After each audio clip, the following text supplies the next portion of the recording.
नमस्कार। वर्णिका हिंदी के खास कार्यक्रम बिंदास बोल में आप सभी का स्वागत है। आपके साथ मैं हूं संतोष आरंग। बीजेपी धर्म के साथ साथ जाति की राजनीति बहुत महीन तरीके से करती है और उस पर छद्म राष्ट्रवाद की छौंक उसकी राजनीति को और मजबूत करती है। वाजपेयी युग के बाद मोदी युग में धर्म और जाति के इक्वेशन ने बहुजन समाज में उसकी पैठ और गहरी की है। नारे, प्रतीक और प्रतिमा की राजनीति ने एससी एसटी ओबीसी समाज को ऐसे आकर्षित किया कि उसे लगा अब अच्छे दिन आने ही वाले हैं। सिंबॉलिक राजनीति के रथ पर सवार होकर नरेंद्र मोदी ने पहले खुद को ओबीसी कहा और ओबीसी के एक बड़े वोट बैंक पर कब्जा करने की कोशिश की और उसका उसे फायदा भी मिला। आदिवासी महिला द्रौपदी मुर्मू को राष्ट्रपति और दलित समाज से आने वाले रामनाथ कोविंद को राष्ट्रपति बनाया और उसे चुनाव में भुनाया भी है। उत्तर प्रदेश से केशव प्रसाद मौर्य को और फिर बिहार से सम्राट चौधरी के चेहरे को आगे करके कुशवाहा वोट बैंक को साधने की कोशिश की। मध्य प्रदेश में मोहन यादव को आगे लाया और अब ओडिशा में आदिवासी समाज से आने वाले मोहन चरण मांझी को सीएम बनाया है। लेकिन इससे क्या बहुजन समाज का हित सधा? क्या उसके अधिकार सुरक्षित हुए? क्या एससी एसटी समाज को इससे कोई फायदा हुआ? ये सवाल, बहुत बड़ा सवाल आज हमारे समाज में कौंध रहे हैं और लोग पूछ भी रहे हैं। 72 सदस्यीय मंत्रिमंडल में एससी एसटी ओबीसी समाज से 42 मंत्री तो बनाए गए, जिसमें इक्के दुक्के को कैबिनेट का पोर्टफोलियो भी दिया गया, लेकिन जो मलाईदार मंत्रालय हैं उनमें उनकी हिस्सेदारी नहीं हुई है। सारे जो मलाईदार मंत्रालय हैं वे बीजेपी के ऊपर वाले जो नेता हैं, रसूखदार बड़े नेता, उन्हीं को मिला है। आखिर एससी एसटी ओबीसी समाज को अपने जाति के नेता के नूरानी चेहरे आकर्षित क्यों करते हैं? आज इन्हीं सब बातों पर हम बात करेंगे। हमारे साथ मौजूद हैं प्रभात कुमार जी। प्रभात जी वरिष्ठ पत्रकार हैं। आज उनसे इन तमाम मुद्दों पर समझते हैं कि आखिर जो बहुजन समाज है, बहुजन समाज के जो लोग हैं, वे अपनी जाति के जो नेता हैं उसका चेहरा देखकर वोट क्यों करते हैं? क्या उससे उनके समाज का हित सधता है? बीजेपी जो जाति और धर्म को मिलाकर राजनीति करती है, उसमें क्या विपक्षी दल जो है, जो सबसे बड़ी पार्टी है कांग्रेस, या फिर राजग समाजवादी पार्टी है उत्तर प्रदेश में, वो इसमें पीछे क्यों रह जाती है? इन तमाम मुद्दों पर हम समझते हैं प्रभात जी से। प्रभात जी, बहुजन समाज को अपनी जाति का चेहरा क्यों अच्छा लगता है? वो चाहे जिस भी पार्टी में जाए, चाहे संविधान सुरक्षित रहे न रहे, चाहे उसके अधिकार पर कुठाराघात किया जाए, इसके बावजूद उसे जाति का नेता अच्छा लगता है। क्यों? कारण क्या देखते हैं आप? देखिए, एक बात मैं आपको स्पष्ट तौर पर बता देता कि भारतीय जनता पार्टी के पास कुछ फिक्स डिपॉजिट है और वो फिक्स डिपॉजिट अगली जाति के रूप में फिलहाल है।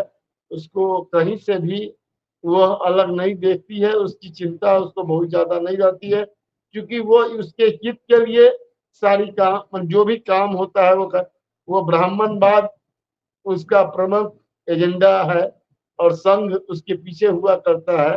फिलहाल कुछ संघ से मतभेद भी चल रहा है मोदी जी का, जैसा कि बताया जाता है, लेकिन हमको बहुत भरोसा इस बारे में नहीं है। और दूसरा भरोसा जो भारतीय जनता पार्टी का है वो वैश्य समाज पर है, और वैश्य समाज को लेकर और अगली जाति को लेकर उसका पूरा भरोसा यही है कि ये मेरा फिक्स वोट बैंक है। लेकिन जब इसमें कोई सेंध लगता हुआ दिखता है, जब इनकी संख्या सीट को जीतने के लिए, सरकार को बनाने के लिए और देश में अपनी हुकूमत को अपने मनमाने ढंग से चलाने के लिए वो जरूरत महसूस करते हैं, तब उन्हें ओबीसी की याद आती है। फिर उसके बाद दलित आदिवासी याद आते हैं। आप ने बहुत सही कहा कि प्रधानमंत्री ने सबसे पहले दलित रामनाथ कोविंद को राष्ट्रपति बनाया, फिर उसके बाद द्रौपदी मुर्मू आई हैं। अब उड़ीसा के जो मुख्यमंत्री बने हैं वो भी आदिवासी समाज से हैं। तो आदिवासी समाज और दलित समाज का इसमें से कोई भी एक चेहरा आप हमको बता दें कि वह चेहरा काशीराम या उससे पहले की बात करें तो जो भारतीय संविधान के निर्माता रहे हैं, भारतीय संविधान की जब भी चर्चा होती है तो जिस अंबेडकर की चर्चा होती है, भीमराव अंबेडकर, इसमें से किसी का कोई अक्ष इसमें दिखता है क्या? दलित नेता तो बहुत सारे हैं। आज बिहार से भी 2 लोग दलित नेता शामिल हुए हैं मोदी मंत्रिमंडल में, चिराग पासवान, जीतन राम मांझी। और इन दोनों का, जीतन राम मांझी का तो स्टैंड अनोखा है उनका। वो सब तरह की बात करते हैं और सब तरह के लोग के साथ रहते हैं और उनका सब तरह का स्टैंड बदलता रहता है। चिराग पासवान तो हनुमान ही है मोदी जी के। उनका तो एक ही स्टैंड है कि मैं हनुमान हूं मोदी का। यही उनकी ख्याति और यही उनकी व्याख्या है। तो ऐसी स्थिति में दलित समाज के 2 बड़े नेता जो बिहार से केंद्रीय मंत्रिमंडल में शामिल हुए हैं, उनका आईना अगर आप देख सकें, उनको उनके चेहरे में अगर दलित समाज का आईना दिखे आपको कि उसमें किस तरह का दलित समाज है और किस तरह का चिराग पासवान और मांझी हैं। जो मांझी दशरथ मांझी की चर्चा करते हैं और कहते हैं कि हम उस समाज से आते हैं जो पहाड़ को छेनी और हथौड़ी से काटकर रास्ता बनाता है। क्या सचमुच जीतन राम मांझी दशरथ मांझी के प्रतीक है? क्या चिराग पासवान सचमुच जो रामविलास पासवान का जो दलित का एजेंडा था और दलित के लिए जो उन्होंने संघर्ष किया था उसी के वे अक्ष हैं? ये सवाल अपने आप में बहुत महत्वपूर्ण है। आज भी आज की सबसे बड़ी घटना यही है कि आज उड़ीसा के बाद आंध्र प्रदेश में एन चंद्रबाबू नायडू ने शपथ ग्रहण किया है और वहां मोदी और अमित शाह दोनों मौजूद हैं। चंद्रबाबू नायडू भी ओबीसी समाज से आते हैं और कर्नाटक में नायडू ओबीसी समाज का हिस्सा है, जैसा कि मुझे मालूम है, जैसा कि मेरी जानकारी है। अब मैं इसमें बहुत दावे के साथ नहीं बोल सकता, लेकिन हमको यही जानकारी है कि ओबीसी समाज से आते हैं। तो चंद्रबाबू नायडू को जिस तरह से गले लगाया है और 24 सदस्यीय वहां सरकार बनी है, जिसमें एक फिल्म एक्टर भी जनसेवा पार्टी के हैं, उनके 3 मंत्री बने हैं, भाजपा से 1 मंत्री बना है। तो जिस तरह से ओबीसी समाज को दक्षिण में चंद्रबाबू नायडू के बहाने एक सेंध लगाई है और साधने का प्रयास किया है। आपको बता दें कि कांग्रेस जहां अपने आप दक्षिण के दुर्ग को लेकर बहुत निश्चिंत थी, बहुत मजबूत मान रही थी, वहां मोदी जी ने सेंध लगाना शुरू कर दिया है। चुनाव में भी इसका अक्स दिखा और अभी जिस तरह से कर्नाटक में सरकार बनाने के समय उनका चेहरा सामने आया है, यह सब कुछ सामने है। तो हम आपसे ही पूछना चाहेंगे कि ये जो दोहरा चेहरा है, ये दोहरी नीति है, ये दोहरे रंग है, ये किस तरह का ओबीसी समाज और दलित समाज और आदिवासी समाज को साधने की कोशिश है? और यह समाज क्यों नहीं इस सच्चाई को समझता है? वो सिर्फ फिल्म स्टार को भी पसंद कर लेता है अगर वो अपनी जाति का है। अगर कोई बड़ा चेहरा किसी भी तरह का घोटालेबाज हो, अपराधी हो या भ्रष्टाचारी हो, उससे उसको कोई मतलब नहीं रहता है। वो सिर्फ मेरी जाति का है इसलिए वो हमारा नेता है, हम उसके साथ हैं, यह स्वीकार करता है। ऐसी स्थिति में दलित समाज, ओबीसी समाज या आदिवासी समाज के हित की कितनी रक्षा हो सकती है, यह अपने आप में महत्वपूर्ण है। आपको थोड़ा सा मैं झारखंड की तरफ ले जाना चाहता हूँ। झारखंड में जिस तरह से आदिवासी समाज के एक मुख्यमंत्री के साथ जो सलूक किया जा रहा है, वह पूरी दुनिया देख रही है, पूरा भारत देख रहा है। फिर भी यह समाज कितना आह्लादित और कितना मस्ती में है, ये आप समझ सकते हैं। मैं आपसे जानना चाहूंगा कि ये समाज में जो इस तरह की भावना है, इस तरह के जो लोग हैं, क्यों ऐसे? देखिए भाजी, आपने मुझसे सवाल किया है तो मैं कोशिश करूंगा संतुष्ट करने की। सबसे बड़ी बात तो यह है कि कांग्रेस ने लंबे समय तक देश पर शासन किया है और ये पहला मौका नहीं है। KR नारायणन पहले दलित राष्ट्रपति बने, 10वें राष्ट्रपति। वो संयुक्त मोर्चा सरकार के दौरान ही बने थे और उनको बीजेपी का, हालांकि बीजेपी का भी समर्थन मिला था, कांग्रेस का समर्थन तो था ही प्रमुख रूप से, लेकिन कांग्रेस ने कभी भुनाया नहीं। किसी रैली में कभी कहा नहीं कि हम दलित राष्ट्रपति हमने बनाया। या भोला पासवान शास्त्री जो बिहार के मुख्यमंत्री थे, मुझे जो ध्यान में है, आप उसको करेक्ट करिएगा, कांग्रेस के ही मुख्यमंत्री बनाए गए थे, कांग्रेस से थे भोला पासवान शास्त्री। सही हूँ? जी। तो लेकिन कभी कांग्रेस ने भुनाया नहीं कि देखो हमने पासवान समाज से मुख्यमंत्री बनाया है। कांग्रेस में कमी जरूर रही है कि एक तो जो बनाया इक्के दुक्के उसको भुनाया नहीं, दूसरा कि जहां जहां लूप फॉल्स रहे हैं, जहां कांग्रेस ने गलती की है या उसे छूट गया, जो कर नहीं पाई, उसे बीजेपी करना चाहती है और करके बताना चाहती है बड़े वर्ग को कि देखो हमने आदिवासी समाज से हमने राष्ट्रपति बनाया, मुख्यमंत्री बनाया, बाकी ओबीसी के प्रधानमंत्री ही। ये तमाम जो धर्म की राजनीति तो करती है, छद्म राष्ट्रवाद, हिंदुत्व और देश प्रेम और इसकी बात तो करती ही है, लेकिन राजनीति वो जानती है कि सिर्फ इससे काम नहीं चलेगा। मंडल कमीशन के बाद, मंडल आंदोलन के बाद जब दलित पिछड़े समाज की चेतना का उभार हुआ तो लगा कि नहीं, एक तो धर्म की राजनीति करनी है और जाति का भी कार्ड खेलना है। और इसी कारण से प्रधानमंत्री मोदी को प्रोजेक्ट किया गया, फिर ओबीसी कार्ड खेला गया, तो ये सब कुछ हुआ है।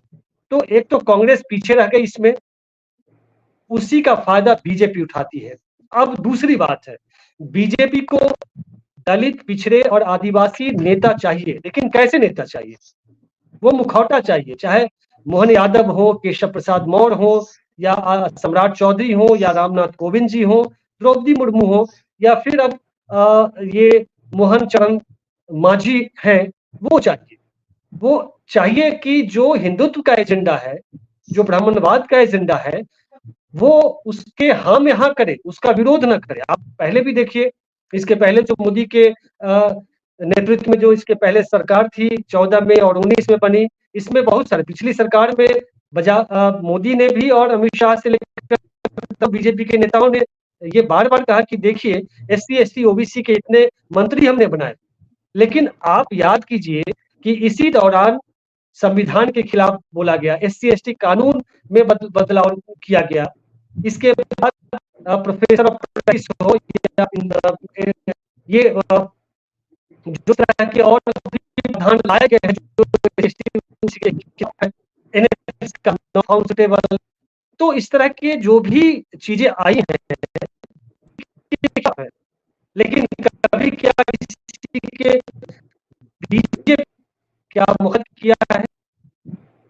को सबसे बड़ी बात है ये है कि SC ST OBC के जो लोग हैं वो ऐसे नेताओं से सवाल भी नहीं पूछते हैं कि आपके मंत्री रहते, आपके बीजेपी के विधायक और सांसद रहते, हमारे हक और छीना गया तो आपने क्यों नहीं बोला? तो ये एक बड़ी बात है। अब दूसरा सवाल ये है प्रभात जी कि आखिर यह समाज क्यों उसके बावजूद जानता है कि सरकार में हमारे लोग हैं, इसके बावजूद हमारे अधिकार छीने जा रहे हैं, हमारे आरक्षण पर चोट पहुंचाया जा रहा है, इसके बावजूद वो ये समाज के लोग बोलते नहीं अपने नेताओं से, अपनी जाति के नेताओं से। इसकी एक बड़ी वजह है, आप क्या समझते हैं? पहले आपसे हम समझना चाहते हैं, फिर मैं अपनी ओर से कुछ उसमें ऐड करूंगा। प्रभात जी। देखिए, सबसे बड़ी परेशानी और सबसे बड़ी जरूरत किसी भी राजनेता के लिए कुर्सी है। जैसे बहुत सारे नेता रहे हैं कि एक एमपी का कुर्सी के लिए, एक सांसद की कुर्सी के लिए वो सब कुछ करने के लिए तैयार हो जाते हैं और वो बिछ जाते हैं अपने नेता के सामने और वो उनके तमाम शर्तों को मान लेते हैं, उनके तमाम शर्तों पर वो मुहर लगा देते हैं। आपको थोड़ा सा मैं फ्लैशबैक में ले जाना चाहता हूं। इस देश की आजादी के बाद कांग्रेस में बिहार से सबसे बड़े नेता उभर के आए बाबू जगजीवन राम, लेकिन बाबू जगजीवन राम और भीमराव अंबेडकर, दो चेहरा दलित का एक साथ अगर आप रख के मूल्यांकन करिएगा और दोनों के संघर्ष को देखिएगा, एक सत्ता से चिपके रहे और एक सत्ता से अलग होकर सत्ता के खिलाफ संघर्ष किया। जो सत्ता के खिलाफ संघर्ष किया उसका उनका नाम है भीमराव अंबेडकर, जिनको आज हम लोग सब लोग जो भी लोग संविधान में आस्था रखते हैं, वो अगड़ी जाति के हो या पिछड़ी जाति के हो या किसी जाति के हो, वो उनको नमन करते हैं और उनको प्रणाम करते हैं। वह उनके संघर्ष का परिणाम है, वह उनके, लेकिन उनके अंतिम दिन किस तरह से गुजरे, कितना संघर्ष करना पड़ा, ये एक सवाल है। और दूसरा तरफ की बात करें तो जगजीवन राम, जिनकी पूरी जिंदगी कांग्रेस में एक कुर्सी, सुरक्षित कुर्सी के सहारे कटी, और जगजीवन राम ने उसी जमाने में जिस तरह से अपने बाल बच्चों की का शादी ब्याह किया, उनका शिक्षा दीक्षा किया, वो समाज की जगह अपने परिवार को कितने महत्ता दी और उनको कितना तरजीह दिया। अभी हाल में जो पटना साहिब का चुनाव हुआ, वहां तो उसका उत्कृष्ट उदाहरण था। अगर समझने वाले लोग होंगे तो वो समझ सकते हैं कि मीरा कुमार क्या है और सुरेश राम क्या है और किस तरह से इन लोग का माने किस तरह से रिश्ता और नाता और किस तरह से परिवार का ढांचा रहा है। तो दलित समाज का एक वह भी चेहरा रहा है जो आजादी के बाद से, और जिसको कांग्रेस पसंद करती रही। कांग्रेस भी यही चाहती रही कि एक प्रतीकात्मक दलित हमारे समाज में, हमारे सरकार में बना रहे और जो हमसे कुछ मांगे नहीं, अपनी कुर्सी के बारे में सोचे, अपने बाल बच्चों और परिवार के बारे में सोचे, समाज के बारे में कम से कम सोचे। और दूसरा, भीमराव अंबेडकर कांग्रेस के खिलाफ संघर्ष करते रहे, अंत में उन्होंने रिपब्लिकन पार्टी तक शायद बनाया, तो काफी उनका लंबा, लेकिन संघर्ष ही याद किया जाता है, सुख सुविधाएं अपनी जगह रह जाती है। आज भी ऐसे नेताओं की कमी नहीं है। अभी हाल में समस्तीपुर से एक उम्मीदवार लड़ रहे थे, जहां दो मंत्री अपने पुत्र पुत्री के लिए आपस में लड़ाई कर रहे थे। बहुत बताने की जरूरत नहीं है कि किस तरह से राजनीति में कैसे कैसे लोग दलित चेहरा का प्रतिबिंब होने का दावा करते हैं, तो आप अच्छी तरह से समझ सकते हैं। लेकिन मेरा सवाल यही है कि यह जनता, जो समाज है, दलित समाज है या आदिवासी समाज है या ओबीसी समाज है, वह अपने ऐसे नेताओं को जो पसंद करती है, उसको जाति के नाम पर उसके साथ जुड़ जाती है। यह कहाँ तक उचित और कहाँ तक न्यायोचित है, ये आज विचारणीय हो गया है। सवाल बहुत गंभीर हो गया है। जो भी बुद्धिजीवी हैं उनको इस पर सोचना चाहिए। नहीं, बिल्कुल प्रभात जी, आप ठीक कह रहे हैं। मैं उसमें जो ऐड करना चाह रहा था कि जो बहुजन समाज है, उसके नेता जो जिसको सोशल जस्टिस के साथ, संविधान के साथ रहना चाहिए, आरक्षण बचाने की मुहिम में रहना चाहिए, वो उस पार्टी के साथ जो उसकी जाति के नेता होते हैं उसके साथ खड़े होते हैं, जो सब विरोधी है। ओबीसी आरक्षण, एससी एसटी ओबीसी आरक्षण के विरोधी है। तो ये किस लिए होता है? दरअसल अब अगर उदाहरण के रूप में अगर देखिए तो जीतन राम मांझी, मांझी समाज से, मुसहर समाज से आज बिहार के बड़े लीडर है और वो मुख्यमंत्री बने नीतीश कुमार की कृपा से। उसके बाद आज उनको एक सिंबॉलिक जो मुसहर समाज के वोट बैंक पर कब्जा करने के लिए बीजेपी ने हम पार्टी के जीतन राम मांझी को लिया और उन्हें कैबिनेट मंत्री बनाया। अब मुसहर समाज में इक्के दुक्के नेता, इक्के दुक्के क्या, ये पहले नेता है जो राष्ट्रीय फलक पर चमके हैं। भले मुसहर समाज को जीतन राम मांझी से कुछ मिले ना मिले, उसे लगता है कि नहीं, मेरी जाति के स्वाभिमान को बढ़ाया है। अब चिराग पासवान की बात लीजिए। चिराग पासवान रामविलास पासवान जी के सुपुत्र हैं। ये तो निश्चित है कि बीजेपी अगर कल के डेट में संविधान में कोई बड़ा बदलाव आती है, उसके प्रियम्बल्स में कोई धर्मनिरपेक्षता की बात हो या बाकी चीजों को बदलने की कोशिश करती है, तो चिराग पासवान खिलाफ में बीजेपी के खिलाफ जाकर अपने समाज के पक्ष में खड़े नहीं होंगे, ये निश्चित है। जो उनका स्टैंड दिखता है, या ऐसे जो नेता है द्रौपदी मुर्मू हो या फिर आदिवासियों के खिलाफ क्या क्या नहीं हुआ। आपने बिल्कुल हेमंत सोरेन की बात कही। बीजेपी का की एक स्ट्रेटजी होती है कि किसी एससी एसटी ओबीसी की जाति का जो कोई लीडर है, बड़ा लीडर, जो नेतृत्व जिसका लीडरशिप उभर रहा है, उसको डाउन करो, उसको खत्म करो और उसके समकक्ष कोई निचले नेता को आगे करो और उस चेहरे को आगे करके उसके वोट बैंक पर कब्जा करो। जैसे मुकेश सहनी की बात करें, मुकेश सहनी निस्संदेह और निर्विवादित रूप से बिहार में मल्लाह जाति के एक बड़े नेता के रूप में उभरे। उसके रक्षण की बात की, उसके लिए संघर्ष किया, संघर्ष क्या होता है वो बताया। लेकिन राजभूषण चौधरी तो अपना क्लिनिक चलाते रहे और कोई जानता भी नहीं था, समाज के लिए कोई संघर्ष नहीं है। लेकिन आज बीजेपी ने मुकेश सहनी को खत्म करने के लिए राजभूषण चौधरी को लाया। कुशवाहा समाज में उपेंद्र कुशवाहा को एक तरह से खत्म ही कर दिया या करने की कोशिश कर रही है बीजेपी, और सम्राट चौधरी को लाया। सम्राट चौधरी जो खुद कहते हैं कि नहीं, ब्राह्मण की प्रशंसा करते हैं, तो वो क्या करेंगे, वो ब्राह्मणवाद के पोषक हैं। तो बीजेपी को ऐसे लीडर चाहिए जो सिर्फ मुखौटा हो एससी एसटी ओबीसी समाज का और उसके हिंदुत्व और कथित राष्ट्रवाद, छद्म राष्ट्रवाद के खिलाफ न जाए। भले वो एससी एसटी ओबीसी के अधिकार कुचले जाएं, लेकिन वो बीजेपी के साथ खड़े रहें, इसलिए कि उनको अपनी कुर्सी से लगाव है। समाज को सोचना होगा, समाज को ये सोचना होगा कि सोशल जस्टिस के साथ जो हमारी जाति का नेता हो, जैसे सपोज की कुशवाहा जाति में ही आलोक कुमार मेहता हैं, वो सोशल जस्टिस की पार्टी के साथ खड़े हैं। लेकिन सम्राट चौधरी कहाँ है, हिंदुत्व वाली पार्टी के साथ खड़े हैं, जो संविधान पर हमले की बात करती है पार्टी। लगातार बीजेपी के बड़े नेताओं ने, कई नेताओं ने कहा, अरुण गोविल से लेकर और लल्लू सिंह से लेकर के और अनंत खेरे तक। लेकिन क्या चिराग पासवान हो या जीतन राम मांझी हो, उपेंद्र कुशवाहा हो, केशव प्रसाद मौर्य हो, मोहन यादव, किसी ने क्या बोला? जबकि उसी संविधान की वजह से ये सारे लोग यहाँ तक आए हैं, उस ऊंची कुर्सी पर बैठे हैं। तो ये बड़ा सवाल है।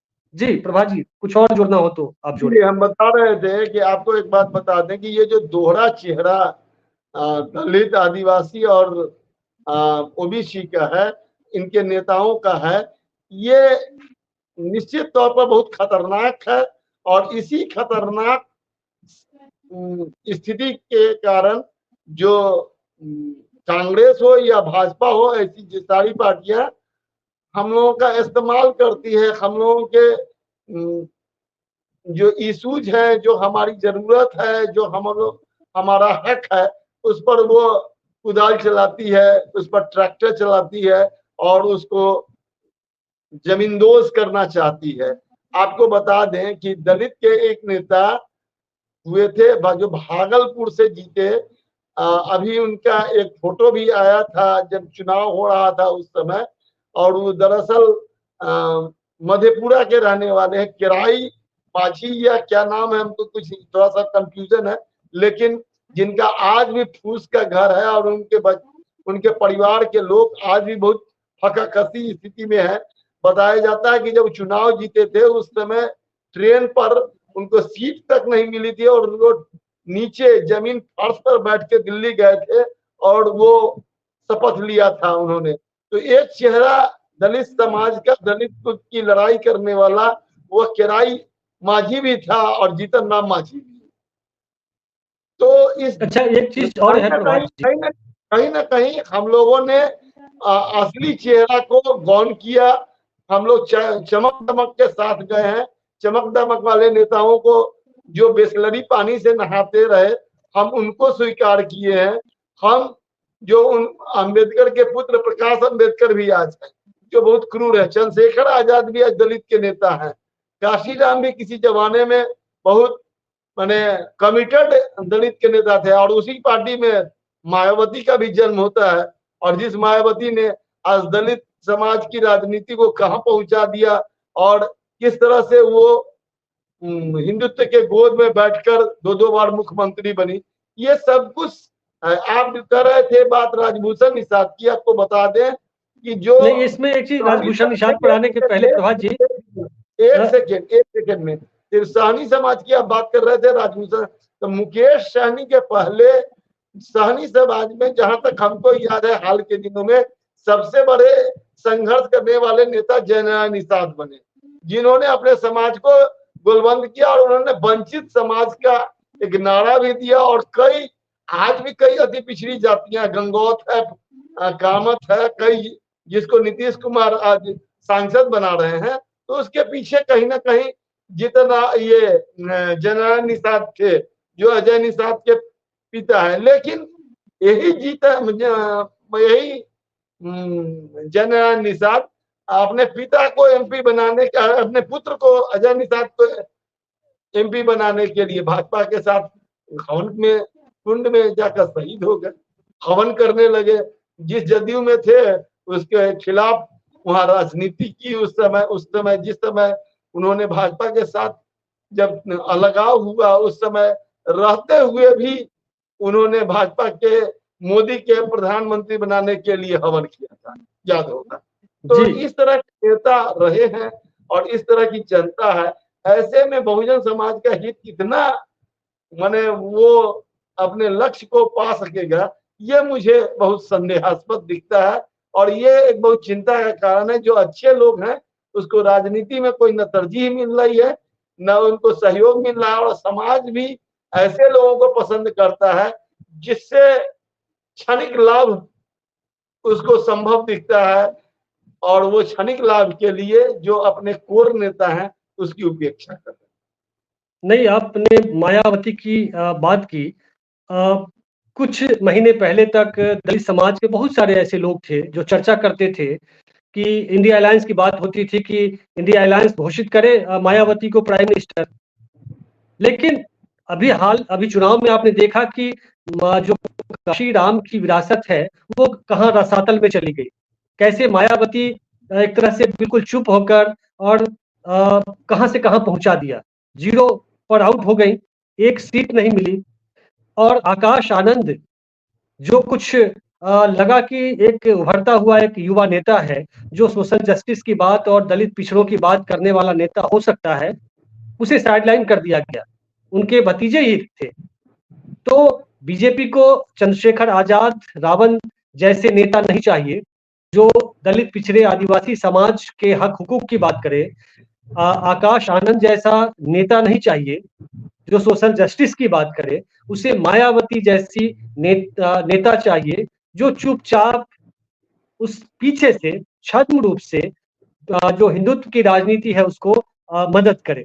ये बिहार के संदर्भ में, उत्तर प्रदेश के संदर्भ में या बाकी देश के अलग अलग हिस्सों में देखिएगा तो बीजेपी तो वही चाहती है। सोशल जस्टिस की बात कभी नहीं सुना होगा। एक बार मोदी के मुंह से इधर हाल के दिनों में एक बार सामाजिक न्याय शब्द गलती से सुन लिया था, नहीं तो सामाजिक समरसता की बात ये लोग करते हैं, चाहते हैं कि सभी साथ रहे और जो सिस्टम है, जो सामाजिक व्यवस्था बनाई जिसमें जो 4 वर्ण है उसको मेंटेन करे, और कोई जो ब्राह्मणवाद है, सामंतवाद है उसके खिलाफ ना बोले।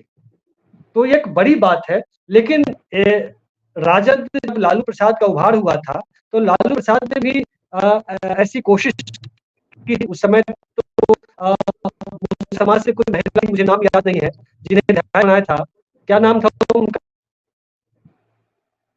प्रभात जी याद है आपको? क्या मुसर समाज से कोई महिला थी जो जिनको विधायक लालू प्रसाद ने बनाया था? भागीरथी देवी को बनाया था उस समय। हाँ, भागीरथी देवी मुसर थी या दलित समाज से थी। तो ये सारे प्रयोग हुए हैं। लेकिन एक बात प्रभात जी, इसको कंक्लूड करते हुए मैं ये कहना चाहता हूँ कि कहीं न कहीं कांग्रेस, राजद, समाजवादी पार्टी आज इस मामले में बीजेपी से पिछड़ती हुई ये सारी पार्टियां दिख रही हैं। ये एक तो धर्म की बीजेपी के साथ क्या है कि धर्म की राजनीति और उस पर जाति की राजनीति उसकी ताकत को बढ़ा रहा है। और इधर क्या है कि जाति राजनीति जाति समीकरण साधने की कोशिश करती है, लेकिन सभी दलों को सही से पार्टिसिपेशन नहीं मिल रहा है। तो बीजेपी से इन पार्टियों को सीखना होगा कि कैसे दलित चेतना वाली जो राजनीति है या आदिवासी चेतना वाली राजनीति है उसको कैसे उभारें, क्योंकि जनता आज यही चाह रही है। और प्रशिक्षण का कार्यक्रम भी चलाना होगा इन लोगों को, अपने समाज के लोगों को बताना होगा कि कौन नेता, आपकी जाति के नेता ही क्यों ना हो, लेकिन आपके हित की बात, आपके हक हुकूक और अधिकार की बात करने वाली पार्टी के साथ खड़ी नहीं है, तो आपके दुश्मन है। ये समझाना होगा, इसके लिए प्रशिक्षण करना होगा, कार्यक्रम चलाने होंगे। जी देखिए, इस देश की सबसे बड़ी पार्टी है कांग्रेस, और कांग्रेस पार्टी ने हाल के दिनों में सामाजिक न्याय और जातीय आरक्षण की बात की थी, जिसको बहुत लोगों ने, और कम से कम जो भी संविधान और आरक्षण और ओबीसी और दलित समाज और ये आदिवासी समाज के लोगों ने काफी पसंद किया। और जो हीरो भी बने राहुल गांधी, वो एक बड़ा एजेंडा था, लेकिन उनको भी गुमराह किया गया कि आप ये जो 4 राज्यों का चुनाव हुआ था जिसमें उनकी हार हुई थी, राजस्थान में जब उनकी हार हुई तो उनको कहा गया कि चूंकि आपने सामाजिक न्याय की बात की और जातीय जनगणना की बात की है, इसलिए आप मध्य प्रदेश में भी हारे हैं और राजस्थान में भी हारे हैं, छत्तीसगढ़ में भी हारे हैं, तो उनको गुमराह कर दिया गया। लेकिन प्रभात जी, वो मध्य प्रदेश में लगभग आधी आबादी ओबीसी की है। नहीं, एक चीज इसमें जोड़ दें, मध्य प्रदेश में आधी आबादी ओबीसी की है, इसका मतलब ओबीसी चेतना वहां नहीं है। नहीं है, निश्चित तौर पर ओबीसी चेतना अगर होता तो शिवराज चौहान इस देश के प्रधानमंत्री होना चाहिए। आज की तारीख में जिस तरह से वो मजबूत नेता हैं, अति पिछड़ा समाज से आते हैं, एक सुलझे हुए नेता हैं। अगर भाजपा की ही बात करते हैं, भाजपा में ही अगर कोई समाज की माने की चेतना वाला किसी नेता की बात करते तो शिवराज चौहान। लेकिन इसके बावजूद भी वहां का समाज आज भी कहीं ना कहीं अगड़ी जाति के दबाव में है। जो उत्तर प्रदेश और बिहार में स्थिति है, वह स्थिति न मध्य प्रदेश में है, न छत्तीसगढ़ में है और न राजस्थान में है। लेकिन इस सब के बावजूद अगर इस देश को में बड़ी राजनीति करनी है, कोई बड़ी रेखा खींचनी है, तो आने वाले समय में राहुल गांधी को किसी भी तरह से अपने पिता के रास्ते पर नहीं जाते हुए वो अपने परिवार और कांग्रेस के उन तमाम भूलों का समीक्षा करते हुए, उसको याद करते हुए, उसमें सुधार करते हुए, जो एक बड़ा फलक है आदिवासी, ओबीसी, ईबीसी और दलित समाज का, उस पर वो काम करके मजबूती से इस देश के संविधान, न्याय व्यवस्था, समता और जो भी आरक्षण है उसको आगे कायम रखने का जो संकल्प है उसको व्यक्त कर सकते हैं। जी, अब अंत में मैं यही कहूंगा कि ओबीसी प्रधानमंत्री नरेंद्र मोदी जब प्रधानमंत्री बनते हैं तो सवर्ण समाज को 10% ईडब्ल्यूएस का आरक्षण देते हैं। ये ओबीसी प्रधानमंत्री का चेहरा है, उनका काम है। दलित समाज को क्या दिया, इसके समकक्ष क्या मिला, इसको लेकर समाज को सोचना होगा।